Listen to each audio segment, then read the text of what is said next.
মাঝে মধ্যে আপনাদের হয় কিনা দেখেন তো, অজু করতে গেলে, নামাজ পড়তে গেলে অজু হয়েছে কি হয় নাই, নামাজ কি 2 রাকাত নাকি 3 রাকাত, হাত কি ধুইছি নাকি ধুই নাই, মুখ কি ধুইছি নাকি ধুই নাই, কুলি কি করছি নাকি করি নাই, 3 বার করছি নাকি 10 বার করেছি, এরকম একটা কনফিউশন হয় কি হয় না?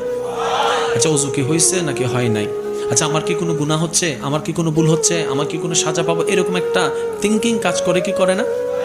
অনেকের ক্ষেত্রে এই জিনিসটা দেখা যায়। মনে রাখবেন, এটাকে বলা হয় ওয়াসওয়াসা, আর এটা আসে শয়তানের পক্ষ থেকে।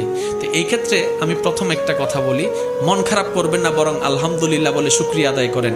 কারণ শয়তান তার উপরেই হামলা করে যার কাছে ঈমানের সম্পদ থাকে। সুবহান।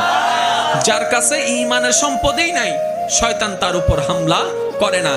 এই হামলা করার পিছনে আপনাকে প্রমাণ করে দিচ্ছে আপনার কাছে হয়তো ঈমানের নূর আছে, আপনার কোন আমল হয়তো রবের কাছে পছন্দ হয়ে গিয়েছে, যে আপনি রবের কাছে যাচ্ছেন, রবের প্রিয় হয়ে গড়ে উঠছেন। সেজন্যই শয়তান বারবার আপনাকে পিছু টেনছে, যাতে আপনি নামাজের মধ্যে, রোজার মধ্যে, অজুর মধ্যে, জিকিরের মধ্যে, কর্মের মধ্যে, উঠা বসার মধ্যে এমন এমন চিন্তা আপনার মনে এবং প্রশ্ন এনে দিবে যেন আপনি ভয়ে নামাজটাতে না যান, আপনি ভয়ে অজুটা না করেন, আপনি ভয়ে তওবাটা না করেন।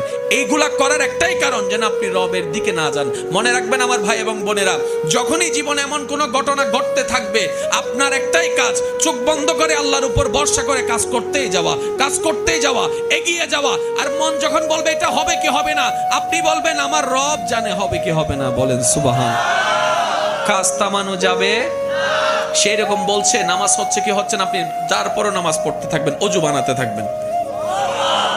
কিছুদিন করতে পারেন, যদি এটা আস্তে আস্তে আপনার কন্ট্রোলে চলে আসবে, শয়তান আপনার থেকে বিদায় নিয়ে যাবে।